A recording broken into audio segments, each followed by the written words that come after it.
What's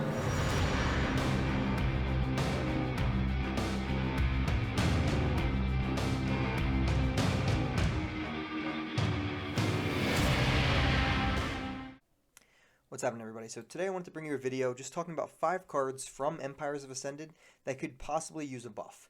I think there's a lot that came out in the set that is very, very solid, and I think there's a few misses.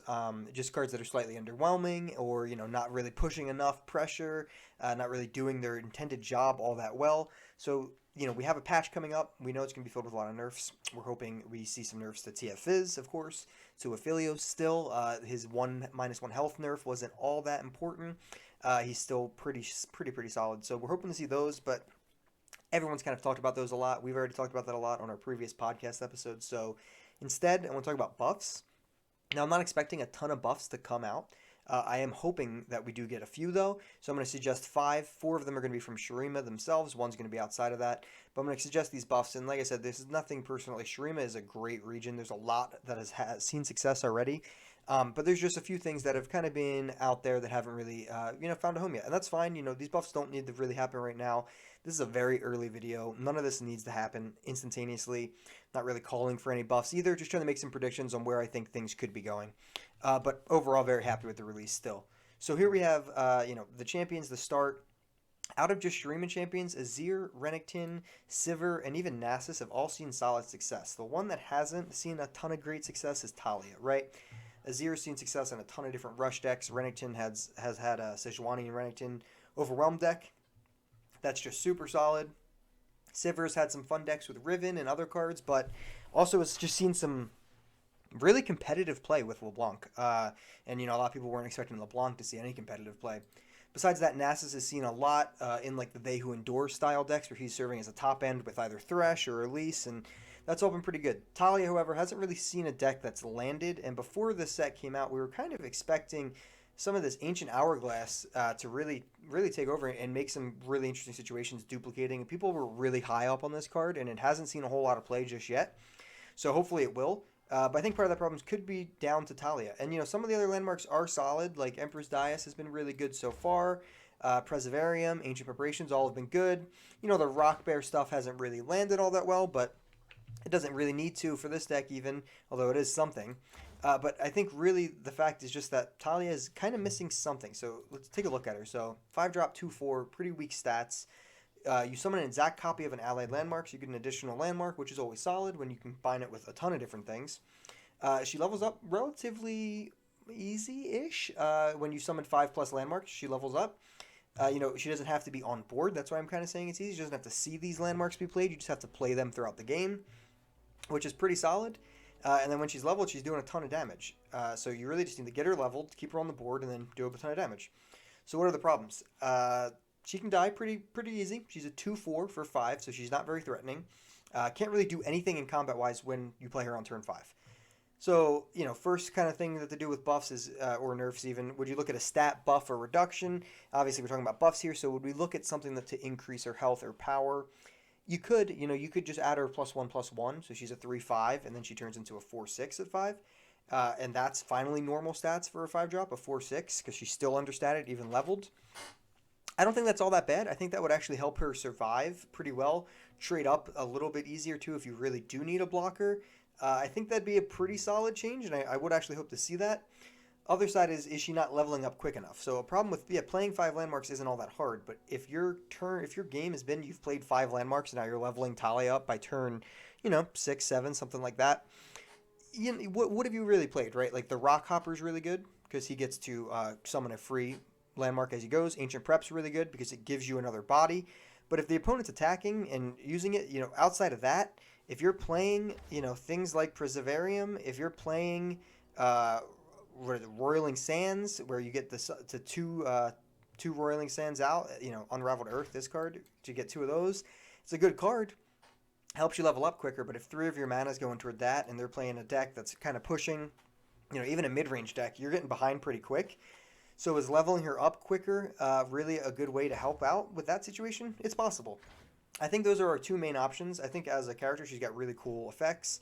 We're going to get new art for her as well, fixing that up a little bit coming into this newest patch, which is great. So, in my opinion, I think a straight stat buff could help a lot. I also think reducing her level up condition could help a lot. Now, those two things are important going forward as we talk about the next card, and this will be the only non-Shreeman champ. I think outside of that, Kindred's has had some success. I know a lot of people aren't super high on her, but she's still been pretty solid in a few different decks. LeBlanc, you know, I mean, she was totally underestimated. A lot of people didn't like her flavor, but also a lot of people didn't like the card either. She's been pretty solid, but Jarvan here has kind of fallen short, and he was thought about to be a little bit better than he was. You know, he has a really interesting effect that he gets to just get summoned as you attack, deal damage. He's got weak stats, but he's a 6-drop with barrier, so you don't really care about all that. And on top of that, this level up condition appeared easy. You know, allies have survived 4 strikes from enemy blockers. It's actually not as easy as you think. Barrier is a really good way to do it. So when they strike back, you can have that. But Frostbite doesn't work with this because, you know, essentially they have to actually strike, and they won't strike if they have 0 attack. So you have to have good ways to make your units be able to survive here. And he's not leveling up that quickly. Again, you can only have allies survive blockers when you're attacking. So you only can do this on half of your turns to even meet this condition at all. And surprisingly, he hasn't been leveling up all that well. So again, 2 things I think could help him. Stat buff. So he's a 6-4. Not bad. Even a 6-3. Maybe even a 5-4. Anything in there, a little +1, -1, somewhere along the lines of his health and power, I think would be really helpful. Like I said, they weren't that important, but still, if you add any more to his power, it's just a little bit extra reach that he can actually kill on his open attack, where he challenges the strongest unit. So that is pretty helpful. He's turn 6, so some of their 6-drops do have 6 health. If they do, you're kind of just SOL and you're attacking with a 5-attack unit, which is, you know, he's got barrier, so he'll survive the attack, but you're not really doing much outside of that. That could help, or leveling him up earlier. That is potentially more dangerous. If he does level up early and you're getting cataclysms every round, it's a little scary. So I'd prefer a stat buff to start with Jarvan. But again, I think those are his 2 main problems. I think he's a really interesting card, just like Talia, but I think those are the 2 main problems that we have. So moving on. So I'm going to move past champions now and go into another card that I have not seen played once, and it's this Promising Future. And it kind of has to go with Talia a little bit. You grant an allied landmark. My countdown completion effect activates twice. So for 4 mana at slow speed, you can make 1 landmark count down and have an extra effect. So what are the best effects that you can put? Right here, Salt Spire is a decent one. Right, you would get to summon an additional Rock Bear, and then if you've summoned 4 landmarks that game, you get to grant the strongest ally +2/+2, which would then be +4/+4 because you'd have 2 Salt Spires activating at the same time from Promising Future. Okay, is that worth 4 mana and a deck slot, and you have to have it at the exact same time? Right, you have to have this as this is counting down. Not so sure. If you do it with, obviously, if you do it with the Ancient Hourglass, the statue here, count down 1, summon an exact copy of the Obliterate unit. Yeah, that's pretty good, right? If you obliterate your Talia and then you make a second Hourglass, or you copy this with Promising, whatchamacallit, Future, sure. You know, you get 2 of the unit, but again, now you have to have the Ancient Hourglass, you have to play this, you have to have the unit survive, then you have to have the 4 mana in hand and that card to then play it again to get that. Just really expensive. And the other countdown effects aren't all that great. Do you want to draw an additional card? Okay. Extra Grumpy Rock Bear? Not bad. You know, they don't have Overwhelm, they can't really finish the game for you, but they can help you sustain, which is good. It's just, there's not a whole lot here that is super interesting for this card, and maybe it's just because we need to look to the future, and maybe there's going to be more countdown effects coming that are very interesting. You know, we know Zillion's coming at some point. We've seen a ton of his artwork already in these cards. He's all about countdown. He's a clock guy. You know, he's always about time manipulation, things like that. So I'm guessing we're going to have more countdown at that point. But that being said, right now this card is really unplayable in my opinion. And for 4 mana for this is just absurd. I think you could easily drop this down to 3 mana. The slow or fast speed isn't really a huge deal in general. You know, being able to play this during combat isn't the most, you know, prominent thing. I mean, you're really going to summon, the countdown's going to not go till your next turn. So who cares if, you know, you play it at slow speed. Most times, you know, you could counter like a fast speed thing if they're going to destroy your landmark with this. I mean, even then, if they're going to destroy your landmark, whatever. But you could, you know, if they're going to destroy a different landmark, you could do this at fast speed to hit the other one.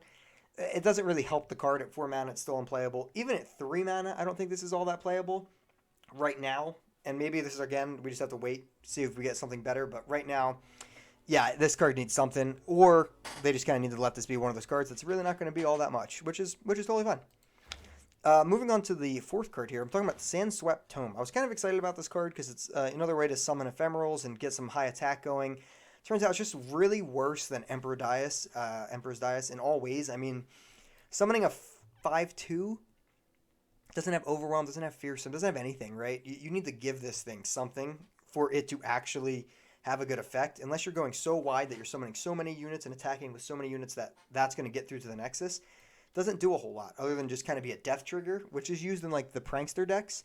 But why would you do it for 5 mana when you can do it for 2, right? And the Sand Soldier's going to already be buffed. So I'm not really sold on this whole archetype yet. Haven't really seen it played more than like once. Yeah, there's a little bit of, synergy with the 5 attack and the reputation keyword. It's just, I'm not really sold on 5 mana here to put this out. Now, there's 2 things you could change. You can either change the landmark itself, or you can change the Sandstone Charger. My preference would be changing the landmark. I think at 4 cost, this is actually totally fine still. It's only when you're attacking. You could abuse that with scouts. You could abuse it with rallies, but okay, sure. And, it's already 5 costs. This is your whole 5-drop. If you're not even attacking, you get nothing for that turn. And when you do, really, how much later is the game going after turn 5, right? 3 more turns, 4 more turns of offense, tops. So 5 mana to get 3 of these attacking with you. Again, unless you're abusing that, it's really not that all good. And you really have to try to abuse it with scouts or rallies to even get a good effect off that. I think it's a pretty big miss. I don't think it's a solid card just yet. And again, not every card has to be. It's not what I'm saying. But it's a cool archetype, and I kind of wanted it to be a little bit more. But it's just getting really overshadowed by the Sand Soldiers right now, which is fine. Moving on to the last card here, I want to talk about Raz Bloodmain. I really like the design of this card. 7-drop, 6/6 with Fearsome. Attack, you give enemies -2 this round. So again, weak stats for 7, but really powerful effect and a decent keyword on Fearsome. We've seen a card a lot like this before with the Glintthorn. If you guys remember Glintthorn, I'm going to uncheck this real quick, and I'm going to show you Auroch Glintthorn. He's very interesting. He's a 6-drop, 6/6, very similar. He has an on-attack effect, which is stun all damaged enemy units. Kind of really close to the same card, right? Essentially, you're trying to attack with Glintthorn, stun your opponent's board that's damaged. Now they can't block, you get damage through. Make sense? What Raz is trying to do is attack, minus your opponent's whole board of power, and then you can get damage through with Fearsome units. So instead of them being stunned, they're just too weak to be able to block your Fearsome units.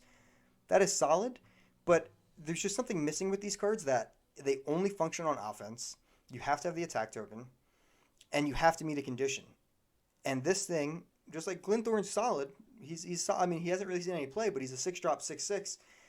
This has Fearsome, but they still hit it with a decent stat reduction for a 7-drop. And again, it can only function when it's attacking. Now, maybe we get more Fearsome units down the line. We actually did get a decent amount of Fearsome already with Shurima, and I was hoping to make a couple different Fearsome decks. None of them have felt all that solid yet. And this is one of the problems. I mean, is this thing at 6 really that broken? It could be, right? It could be. But when you look at, like, Sithra the Bold at 6, okay. What is she doing? She's attacking. She's a 6/6. She's giving your entire board, +1/+1, and Fearsome. Is giving just your opponent's board -2 attack, but not giving your own things Fearsome that much better? I would argue it's not. So I would think you could either drop this down to a 6-mana unit or buff its stats up to something that is actually like other 7-drops. That's just me. Maybe just a 7/7, and I think that'd be at least a little bit of a buff to try to help. But honestly, changing this to a 6 is way more of a substantial buff because being able to get this out a turn earlier would be massive. And I haven't tested this, obviously. It could be really way too powerful, but it's still something I'd like to see in the game. So those are the 6 cards I want to talk about today of cards that I think could use buffs. That are all just from Empires of the Ascended. So if you have any that you are predicting to get a buff, either in the most recent patch coming up or in the future, make sure you leave a comment below. Tell me what cards you're thinking. Tell me if I'm out of my mind with any of these 5, or if you expect any of these to go through. And make sure you leave a like, leave a comment. And until next time, catch you later.